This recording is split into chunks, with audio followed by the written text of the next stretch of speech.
Viewers আসসালামু আলাইকুম, সবাইকে আমার চ্যানেলের পক্ষ থেকে স্বাগত জানাচ্ছি। অবশেষে জাতীয় বিশ্ববিদ্যালয় কর্তৃপক্ষ কিন্তু রিলিজ স্লিপে অনার্স ভর্তির যে বিজ্ঞপ্তি সেটি প্রকাশ করেছে। আজ 27 আগস্ট জাতীয় বিশ্ববিদ্যালয়ের ওয়েবসাইটে এই সংক্রান্ত নোটিশ প্রকাশিত হয়েছে। এই নোটিশে অবশ্য কত তারিখ থেকে কত তারিখ পর্যন্ত রিলিজ স্লিপের জন্য আবেদন করা যাবে এবং কারা রিলিজ স্লিপের ভর্তির আবেদন করতে পারবে সকল তথ্যগুলোই কিন্তু দেওয়া রয়েছে।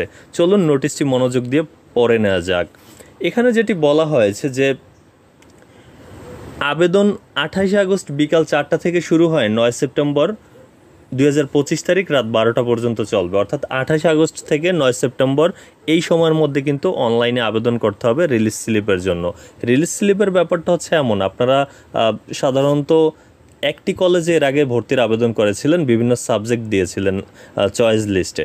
তো যারা এখন পর্যন্ত ভর্তি হতে পারেননি তাদের ক্ষেত্রে এবং যারা ভর্তি হয়েছেন চাইলে আপনারাও ভর্তি ক্যান্সেল করে কিন্তু রিলিজ স্লিপের জন্য আবেদন করতে পারবেন। তো সেক্ষেত্রে রিলিজ স্লিপে আবেদন করা যায় সর্বমোট 5টি কলেজে এবং আপনি কিন্তু দেখতে পারবেন যে কোন কলেজে কোন সাবজেক্টে কতগুলো আসন খালি রয়েছে। অর্থাৎ যারা এখনও ভর্তি হননি এবং যাদের সাবজেক্ট পছন্দ হয়নি, ভর্তি হওয়ার পরেও আপনারা কিন্তু এখনও চাইলে সাবজেক্ট পরিবর্তন কিংবা নতুন করে ভর্তি হতে পারবেন। তো চলুন মূল ভিডিওতে চলে যাওয়া যাক। এখানে যেটি বলা হয়েছে যে কারা আবেদন করতে পারবে।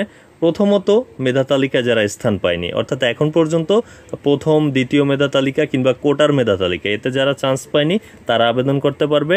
মেধা তালিকায় স্থান পেয়েও যারা ভর্তি হয়নি, মানে সাবজেক্ট যাদের পছন্দ হয়নি তারাও চাইলে কিন্তু ভর্তি হতে পারবে, এই রিলিজ স্লিপের আবেদন করতে পারবে।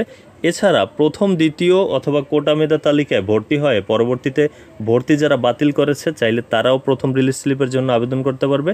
আর তাছাড়া যে কথাটি এখানে বলা রয়েছে যে যারা ভর্তি অলরেডি হওয়ার পর এখন সাবজেক্ট পছন্দ হচ্ছে না তারাও কিন্তু চাইলে ভর্তি বাতিল করে আবার নতুন করে রিলিজ স্লিপের মাধ্যমে ভর্তির আবেদন করতে পারবে। সেক্ষেত্রে 4 সেপ্টেম্বর 2025 তারিখের মধ্যে কিন্তু আগের যে ভর্তি সেই ভর্তিটি বাতিল করতে হবে।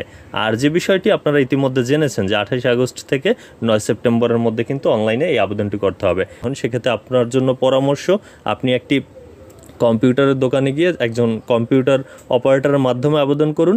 সেখান থেকে সে আপনাকে দেখাবে কোন সাবজেক্টে কতগুলো খালি রয়েছে আসন, সেই পরিপ্রেক্ষিতে আপনার পয়েন্ট অনুযায়ী বুঝে শুনে আবেদন করুন। আর যারা সাধারণত ভর্তি পরীক্ষায় পাশ করেছে মিনিমাম 35 নম্বর পেয়ে তারাই কিন্তু অবশ্যই রিলিজ স্লিপের জন্য আবেদন করতে পারবে। কিন্তু যারা ফেল করেছে তাদের জন্য কিন্তু আর অনার্স ভর্তির এই রিলিজ স্লিপের কোনো সুযোগ নেই। তাদের পরবর্তী বছর ট্রাই করতে হবে অথবা কিছুদিন পর যখন ডিগ্রি ভর্তির বিজ্ঞপ্তি প্রকাশিত হবে তখন কিন্তু আপনারা ডিগ্রিতে ভর্তি হতে পারবেন। আশা করি ইনফরমেশনটি আপনারা বুঝতে পেরেছেন। এতক্ষণ সাথে থাকার জন্য অসংখ্য ধন্যবাদ।